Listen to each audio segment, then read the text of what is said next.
खाटू श्याम और श्री कृष्ण, भक्ति, बलिदान और आशीर्वाद की अमर कथा। महाभारत का समय निकट था। धरती पर अधर्म बढ़ चुका था और धर्म की स्थापना के लिए कुरुक्षेत्र में महासंग्राम होना निश्चित था। उसी समय एक अद्भुत वीर अपने अपार पराक्रम के साथ युद्ध देखने की तैयारी कर रहा था।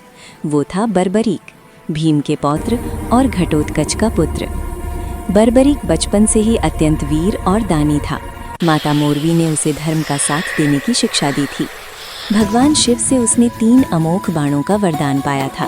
एक से वो शत्रुओं को चिन्हित करता, दूसरे से उनका नाश करता और तीसरे से बचे हुए बाणों को वापस बुला लेता।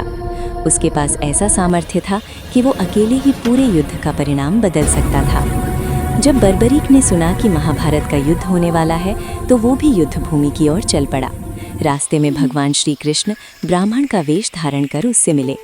श्री कृष्ण ने मुस्कुराते हुए पूछा, वत्स, तुम कहाँ जा रहे हो? बर्बरीक ने विनम्रता से उत्तर दिया, मैं कुरुक्षेत्र जा रहा हूँ। जो पक्ष कमजोर होगा मैं उसी का साथ दूंगा। ये सुनकर श्री कृष्ण गंभीर हो गए। उन्होंने पूछा, यदि युद्ध में कभी ऐसा क्षण आया जब दोनों पक्ष कमजोर हों, तब तुम क्या करोगे? बर्बरीक कुछ क्षण मौन रहा, फिर बोला, तब मैं दोनों का साथ दूंगा। श्री कृष्ण समझ गए कि ये अद्भुत वीर अनजाने में ही धर्म के संतुलन को बिगाड़ सकता है। उन्होंने बर्बरीक की शक्ति की परीक्षा लेने का निश्चय किया। पास ही एक पीपल का वृक्ष था। श्री कृष्ण ने कहा, यदि तुम सचमुच इतने ही शक्तिशाली हो तो इन पत्तों को अपने बाण से भेद दो। बर्बरीक ने पहला बाण चलाया। वो हर पत्ते को भेदता चला गया। तभी श्री कृष्ण ने चुपके से एक पत्ता अपने चरणों के नीचे छिपा लिया। बाण घूमकर फिर आया और श्री कृष्ण के चरणों की ओर बढ़ने लगा। तब बर्बरीक समझ गया कि ये कोई साधारण ब्राह्मण नहीं, स्वयं योगेश्वर श्री कृष्ण हैं। बर्बरीक ने तुरंत धनुष रख दिया और चरणों में गिर पड़ा। प्रभु, मैं आपका अपराधी हूँ, आज्ञा दीजिए।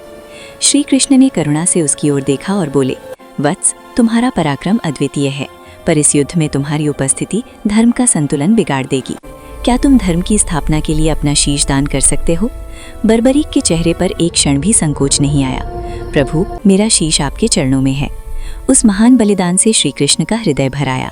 उन्होंने बर्बरीक का शीश काटकर एक ऊंचे स्थान पर स्थापित कर दिया ताकि वो पूरा युद्ध देख सके।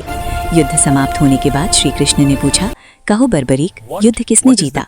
बर्बरीक ने कहा, प्रभु, मैंने देखा, आपके सुदर्शन चक्र, हनुमान जी की उपस्थिति और द्रौपदी के चीर ने ही युद्ध जिताया। ये सुनकर श्री कृष्ण अत्यंत प्रसन्न हुए। उन्होंने वरदान दिया, कलयुग में तुम खाटू श्याम के नाम से पूजे जाओगे। जो सच्चे मन से तुम्हें पुकारेगा उसकी हर मनोकामना पूर्ण होगी। आज वही बर्बरीक खाटू श्याम जी भक्तों के हारे के सहारे हैं। और ये कथा हमें सिखाती है कि सबसे बड़ा बल पराक्रम नहीं, बल्कि धर्म के लिए किया गया बलिदान होता है। जय श्री कृष्ण, जय खाटू श्याम।